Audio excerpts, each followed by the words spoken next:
आज के इस वीडियो में आप लोग पढ़ेंगे कक्षा 10 की फिजिक्स, जिसका टॉपिक आपका है अवतल दर्पण के द्वारा प्रतिबिंब का बनना। तो ध्यान देंगे। तो सबसे पहले हम ये देखते हैं कि हमारा ये जो अवतल दर्पण है ये क्या होता है। तो जो अवतल दर्पण हमारा है ये आपका, जैसे दर्पण जो आपका होता है वो दो प्रकार के होते हैं दर्पण। एक होता है आपका समतल दर्पण और दूसरा होता है आपका गोलीय दर्पण, जिसको हम कहते हैं प्लेन मिरर। ये होता है स्फेरिकल मिरर आपका। तो जो समतल दर्पण आपका होता है वो एक ही होता है। समतल का इसके नाम से ही स्पष्ट हो रहा है कि सम माने बराबर, जिसका तल जो होता है वो एकदम प्लेन होता है, तो उसको हम कहते हैं समतल दर्पण। और दूसरा होता है गोलीय। ये जो होता है ये किसी कांच के खोखले गोले को, जो गोला होता है उसको काट कर बनाते हैं। कांच के खोखले गोले को काट करके बनाते हैं। जैसे गोला ये हो गया, इसमें से थोड़ा हिस्सा काट लिया हमने इस प्रकार से, और जो कटा हुआ भाग है उसके एक भाग पे हमने लेप लगा दिया। तो जब एक भाग को हम पेंट कर देंगे तो दूसरे भाग से जब प्रकाश पड़ेगा तो वो दूसरी ओर नहीं जाएगा, क्योंकि अभी तक पारदर्शी था, अब ये हो गया अपारदर्शी। तो कांच के पृष्ठ पे जब प्रकाश पड़ेगा तो तल चिकना है, इसलिए परावर्तन हो जाएगा। तो इस प्रकार से ये परावर्तक तल बन गया हमारा। अब ये जो गोला काटा गया उसमें पेंट करने के दो तरीके। अगर अंदर की ओर धसे हुए भाग पर पेंट कर दिया गया तो परावर्तक तल जो बनेगा वो बाहर को उभरा होगा। अगर परावर्तक तल बाहर को उभरा होता है तो इसको हम कहते हैं उत्तल दर्पण। अगर इसी में ये वही भाग था कांच के खोखले गोले का और इसमें इस भाग पे पेंट लगा दी गई जो उभरा भाग था, तो अब प्रकाश जब इधर से पड़ेगा तो इसका रिफ्लेक्शन होगा, परावर्तन होगा। तो अब धसे हुए भाग से परावर्तन की क्रिया होती है, यानी जो प्रकाश का परावर्तन हो रहा है, परावर्तक तल यहाँ पर है वो अंदर को धसा हुआ है, तो इसको हम कहते हैं अवतल दर्पण।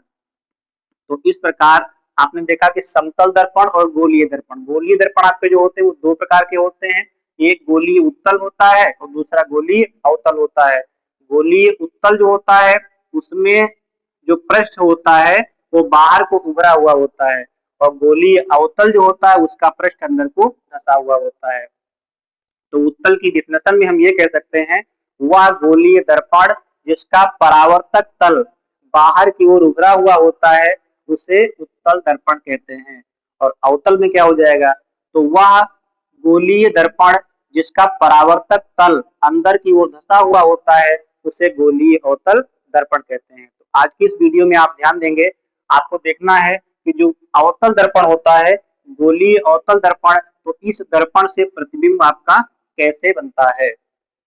तो जो हमारा गोलीय अवतल दर्पण है इसके सामने कोई वस्तु रखी है तो उससे प्रतिबिंब बनाने की 6 कंडीशन होती है। पहली कंडीशन जो होती है उसमें वस्तु रखी होती है अनंत पर, और दूसरी कंडीशन जो होती है उसमें वस्तु रखी होती है इन्फिनिटी व वक्रता केंद्र सी के बीच, और तीसरी कंडीशन जो आपकी है उसमें वस्तु रखी होती है वक्रता केंद्र पर, और चौथी कंडीशन जो है उसमें वस्तु रखी होती है सी व एफ के बीच, यानी वक्रता केंद्र और मुख्य फोकस के बीच।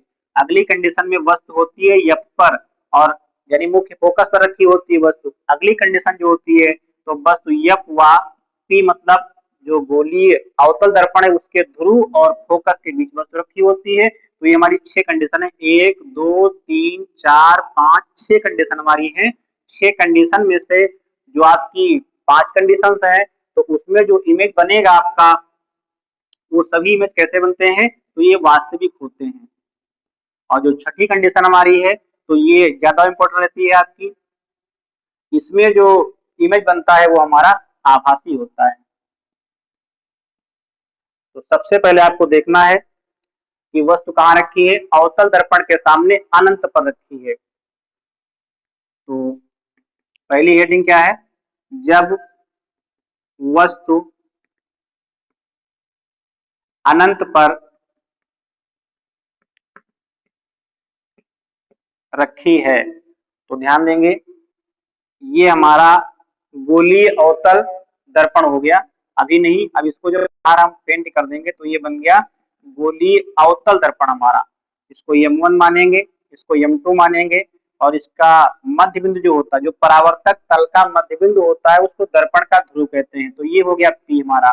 अब इसके सामने तो ये गोले से किसी बनाया गया काट करके, उस गोले का भी कहीं केंद्र होगा, और जो गोले का केंद्र होगा, मान लो ये गोले का केंद्र हो गया, तो जो जिस गोले से ये बनाया गया है उसका जो केंद्र है वही इस दर्पण का वक्रता केंद्र है। तो ये मान लेते हैं C हमारा है। C और P के मध्य में बिंदु हमारा एक होता है, वो एकदम बीच में होता है, तो उसको हम मुख्य फोकस कहते हैं। ये मुख्य फोकस क्या होता है, तो जो दर्पण के ध्रुव और वक्रता केंद्र से होकर जाने वाली ये रेखा हमारी है, इसको हम क्या कहते हैं, तो मुख्य अक्ष कहते हैं। क्या कहते हैं, मुख्य अक्ष कहते हैं। अब अगर मुख्य अक्ष के समांतर प्रकाश की किरणें जाती हैं तो उनसे प्रकाश का परावर्तन होता है, और वो परावर्तन के बाद मुख्य अक्ष के जिस बिंदु पर जाकर मिलती है वही दर्पण का मुख्य फोकस होता है। तो ध्यान देंगे यहाँ पे। अब वस्तु कहाँ रखी है, तो अनंत पर रखी है, अर्थात अनंत पर जब वस्तु रखी होती है तो हम दो समांतर किरणें केवल दिखा देते हैं बस। ये मान लेते हैं किरणें हमारी अनंत से आ रही हैं, और एक दूसरी प्रकाश की किरण आपकी ये अनंत से आ रही है। दोनों समांतर किरणें दिखाएंगे आप। जब अनंत से आती है ये तो पता नहीं कि वस्तु कहाँ रखी है, तो अनंत से समांतर किरणें दिखाएंगे, और समांतर किरणें जो होती हैं ये दर्पण से परावर्तन के पश्चात मुख्य फोकस से होकर जाती है, तो इनका जब रिटर्न करेंगे रिफ्लेक्टेड होंगी ये, तो एफ से निकलेंगी इस प्रकार से। ऐसे ये भी जाएगी, परावर्तन हुआ तो दर्पण के फोकस से जाएगी, तो ये किरण आपकी ऐसे निकल जाएगी, और परावर्तित किरणें जहां मिलेंगी वही प्रतिबिंब होगा। तो ये किरण आपकी परावर्तित, ये पर मिल रही है, तो यही बन गया प्रतिबिंब आपका। तो आप ध्यान देंगे, आप प्रतिबिंब की जो स्थिति है यानी वो कहाँ बनेगा, तो स्थिति जो है वो कहाँ बनेगा, तो दर्पण के सामने ही बन गया, दर्पण के सामने बन गया। और कहां पर, तो मुख्य फोकस पर बनेगा, मुख्य फोकस पर। प्रकृति क्या होगी, मतलब जो इमेज बना है वो कैसा होगा, तो प्रकृति क्या होगी, तो जब किरणें वास्तव में काटेंगी तो इमेज बनेगा वास्तविक। तो ये प्रतिबिंब कैसा है, वास्तविक बनेगा। और जो प्रतिबिंब वास्तविक होता है वो सदैव उल्टा होता है, वास्तविक वाला उल्टा होगा और आभासी वाला सीधा होगा। तो वास्तविक था उल्टा होगा। आकार कैसा होगा, तो ये बिंदु के आकार का होगा, बहुत छोटा होगा, यानी बिंदु के आकार का।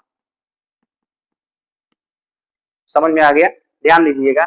अगर वस्तु अवतल दर्पण के सामने अनंत पर रखी होती है तो उसका प्रतिबिंब कहाँ बनता है, तो दर्पण के सामने बनेगा, मुख्य फोकस पर बनेगा, और वास्तविक होगा उल्टा और बिंदु के आकार का होगा। ये पहली स्थिति हो गई आपकी। दूसरी कंडीशन क्या है, जब वस्तु अनंत व वक्रता केंद्र के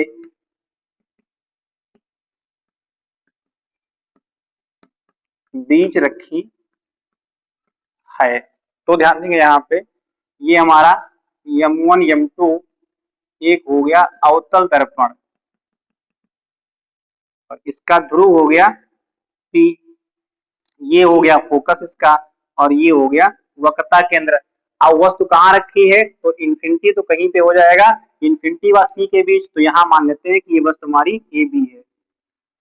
और अब इसमें से इमेज बनाना है तो शीर्ष पॉइंट से हम दो लाइनें खींचेंगे, एक समांतर रेखा, सदैव खींचेंगे समांतर रेखा, और जो समांतर रेखा होती है ये दर्पण पर जब जाएगी तो वहां से इसका रिफ्लेक्शन होगा, यानी परावर्तित होगी। परावर्तन के पश्चात कहां से निकलेगी, तो मुख्य फोकस से इसको निकालेंगे।